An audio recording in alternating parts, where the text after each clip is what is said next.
is how I fight my battle. My innocence was taken from me. I was robbed, but I never felt robbed. Still don't really feel robbed.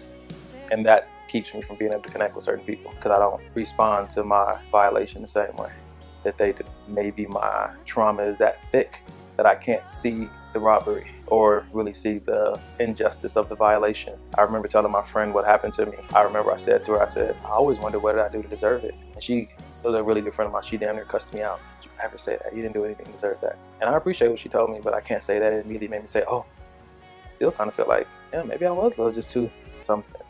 Too sexy too. Maybe I just was that good looking to that person. You know, it wasn't really totally their fault. You know, these weren't adults. You know, these weren't grown people. So, a lot older than me, but you know. Felt like I was a sexual object. I felt like that was part of a gift that I had. I felt like I was good at pleasing people, especially if it came to sexual things. I mean, I never had a craving to please a man, not in a sexual sense.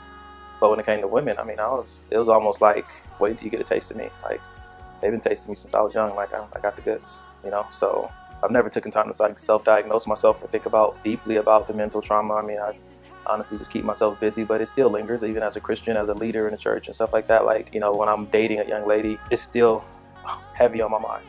You know, I've been abstinent for, I guess, 7 or 8 years, but mentally, it's a struggle. And I have to be real with myself. But I always want to perform for whoever I'm dating. I mean, like, I want to do the stage stuff. I want to, you know, show them fantasy, but then give it to them also. Like, yeah, it's strong. And I'm aware of that. Like that, I always pray about that. And I talk to like certain guys about that over-sexualized. I'm very numb to a lot of sexual things. Like I'm used to that from the club and I'm used to that from modeling world. Like you backstage at a fashion show, everybody gets naked. It's just a body. I'm just used to this stuff. Like seeing people in lingerie, you know, say I'm a photographer. I shoot women in lingerie and women in bikinis, you know, and I never get an erection, never get aroused too, so I'm numb to it.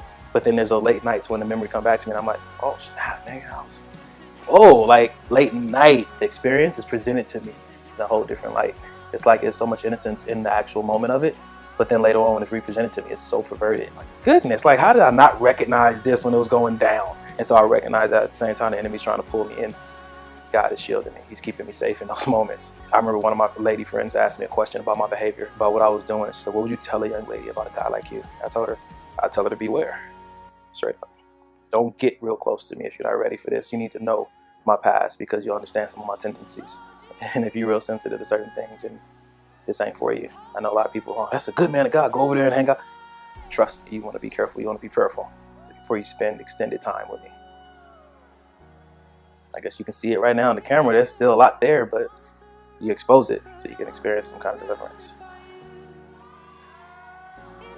A combination happened because it's the addiction coupled with the exposure at a young age, the premature exposure. Puts you not just in a spotlight, but it puts you in a spotlight in a dark world where sex is the premier thing.